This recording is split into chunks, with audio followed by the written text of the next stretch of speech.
A Hanging by George Orwell. It was in Burma, a sodden morning of the rains.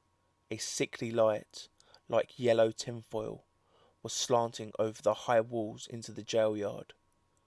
We were waiting outside the condemned cells, a row of sheds fronted with double bars, like small animal cages. Each cell measured about 10 feet by 10, and was quite bare within, except for a plank bed and a pot of drinking water. In some of them brown silent men were squatting at the inner bars, with their blankets draped round them. These were the condemned men, due to be hanged within the next week or two. One prisoner had been brought out of his cell. He was a Hindu, a puny wisp of a man, with a shaven head and vague liquid eyes.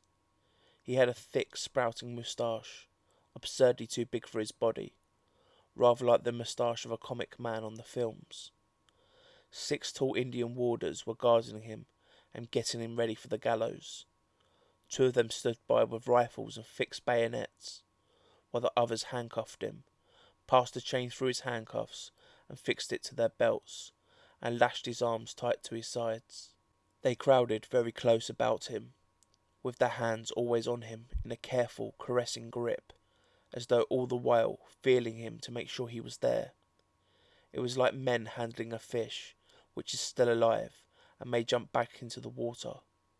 But he stood quiet, unresisting, yielding his arms limply to the ropes, as though he hardly noticed what was happening.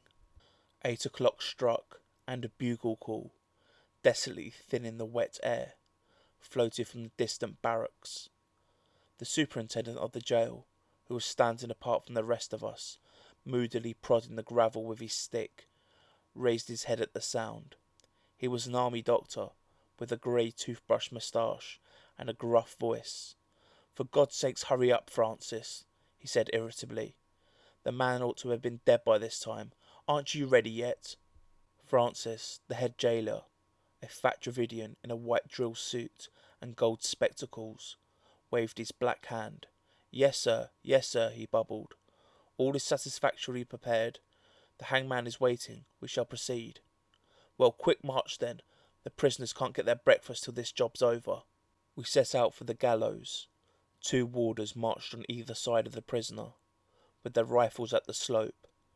2 others marched close against him, gripping him by arm and shoulder, as though at once pushing and supporting him. The rest of us, magistrates and the like, followed behind. Suddenly, when we had gone 10 yards, the procession stopped short without any order or a warning. A dreadful thing had happened. A dog, come good knows whence, had appeared in the yard. It came bounding among us with loud volleys of barks, and leapt around us wagging its whole body, wild with glee at finding so many human beings together. It was a large woolly dog, half Airedale, half pariah. For a moment it pranced around us, and then, before anyone could stop it, it had made a dash for the prisoner, and jumping up, tried to lick his face. Everyone stood aghast, too taken aback to even grab at the dog. "Who let that bloody brute in here?" said the superintendent angrily. "Catch it, someone." A warder, detached from the escort, charged clumsily after the dog, but it danced and gambolled just out of its reach, taking everything as part of the game. A young Eurasian jailer picked up a handful of gravel and tried to stone the dog away, but it dodged the stones and came after us again. Its yaps echoed from the jail walls. The prisoner, in the grasp of the 2 warders, looked on incuriously, as though this was another formality of the hanging. It was several minutes before someone managed to catch the dog. Then we put my handkerchief through its collar and moved off once more, with the dog still straining and whimpering. It was about 40 yards to the gallows.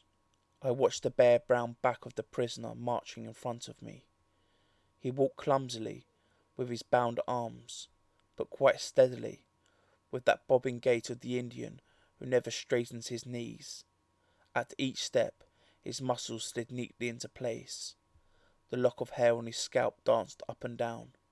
His feet printed themselves on the wet gravel, and once, in spite of the men who gripped him by each shoulder. He stepped slightly aside to avoid the puddle on the path. It is curious, but till that moment I had never realised what it means to destroy a healthy, conscious man. When I saw the prisoner step aside to avoid the puddle, I saw the mystery, the unspeakable wrongness of cutting a life short when it is in full tide. This man was not dying. He was alive, just as we were alive. All the organs of his body were working, bowels digesting food, skin renewing itself, nails growing, tissues forming, all toying away in solemn foolery. His nails would still be growing when he stood on the drop, when he was falling through the air with a tenth of a second to live. His eyes saw the yellow gravel and the grey walls, and his brain still remembered, foresaw, reasoned even about puddles. He and we were a party of men walking together, seeing, hearing, feeling, understanding the same world, and in 2 minutes, with a sudden snap, one of us would be gone, one mind less, one world less. The gallows stood in a small yard, separate from the main grounds of the prison, and overgrown with tall prickly weeds. It was a brick erection, like 3 sides of a shed, with planking on top, and above that 2 beams and a crossbar with the rope dangling. The hangman, a grey-haired convict in the white uniform of the prison, was waiting beside his machine. He greeted us with a servile crouch as we entered. At a word from Francis, the 2 warders, gripping the prisoner more closely than ever, half led, half pushed him to the gallows, and helped him clumsily up the ladder. Then the hangman climbed up and fixed the rope around the prisoner's neck. We stood waiting, 5 yards away. The warders had formed in a rough circle round the gallows, and then, when the noose was fixed, the prisoner began crying out on his God. It was a high, reiterated cry of rum, rum, rum, rum. Not urgent and fearful like a prayer or a cry for help, but steady, rhythmical, almost like the tolling of a bell. The dog answered the sound with a whine. The hangman, still standing on the gallows, produced a small cotton bag, like a flour bag, and drew it down over the prisoner's face. But the sound, muffled by the cloth, still persisted, over and over again. Rum, rum, rum, rum. The hangman climbed down and stood ready, holding the lever. Minutes seemed to pass. The steady, muffled crying from the prisoner went on and on. Rum, rum, rum. Never faltering for an instant. The superintendent, his head on his chest, was slowly poking the ground with his stick. Perhaps he was counting the cries, allowing the prisoner a fixed number, 50 perhaps, or 100. Everyone had changed colour. The Indians had gone grey like bad coffee, and 1 or 2 of the bayonets were wavering. We looked at the lashed, hooded man on the drop, and listened to his cries. Each cry another second of life. The same thought was in all our minds. Oh, kill him quickly, get it over, stop that abominable noise. Suddenly, the superintendent made up his mind. Throwing up his head, he made a swift motion with his stick. "Challo," he shouted almost fiercely. There was a clanking noise, and then dead silence. The prisoner had vanished, and the rope was twisting on itself. I let go of the dog, and it galloped immediately to the back of the gallows. But when it got there, it stopped short, barked, and then retreated into a corner of the yard, where it stood among the weeds, looking timorously out at us. We went round the gallows to inspect the prisoner's body. He was dangling, with his toes pointed straight downwards, very slowly revolving, as dead as a stone. The superintendent reached out with his stick and poked the bare body. It oscillated slightly. "He's all right," said the superintendent. He backed out from under the gallows and blew out a deep breath. The moody look had gone out of his face quite suddenly. He glanced at his wristwatch. 8 minutes past 8. "Well, that's all for this morning, thank God." The warders unfixed bayonets and marched away. The dog, sobered and conscious of having misbehaved itself, slipped after them. We walked out of the gallows yard, past the condemned cells with their waiting prisoners, into the big central yard of the prison. The convicts, under the command of warders armed with lathis, were already receiving their breakfast.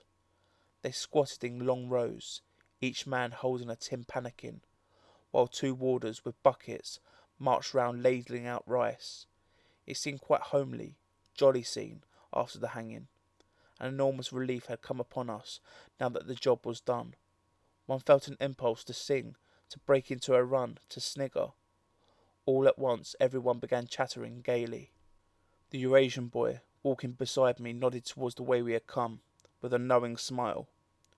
"Do you know, sir, our friend," he meant the dead man, "when he heard his appeal had been dismissed, he pissed on the floor of his cell, from fright. Can't he take one of my cigarettes, sir? Do you not admire my new silver case, sir? From the boxwallah, 2 rupees, 8 annas, classy European style." Several people laughed. At what, nobody seemed certain. Francis was walking by the superintendent, talking garrulously.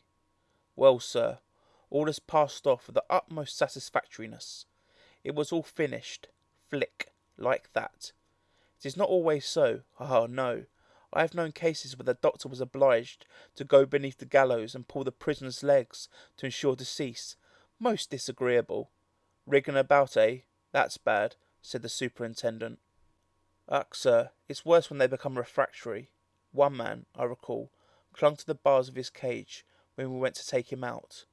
You would scarcely credit, sir, that it took 6 warders to dislodge him, 3 pulling at each leg. We reasoned with him. 'My dear fellow,' we said, 'think of all the pain and trouble you're causing to us.' But no, he would not listen. Ach, he was very troublesome." I found that I was laughing quite loudly. Everyone was laughing. Even the superintendent grinned in a tolerant way. "You had better all come out and have a drink," he said quite genially. "I've got a bottle of whisky in the car. We could do with it." We went through the big double gates of the prison, into the road. "Pulling at his legs," exclaimed the Burmese magistrate suddenly, and burst into a loud chuckling. We all began laughing again. At that moment, Francis' anecdote seemed extraordinarily funny. We all had a drink together, native and European alike, quite amicably. The dead man was 100 yards away.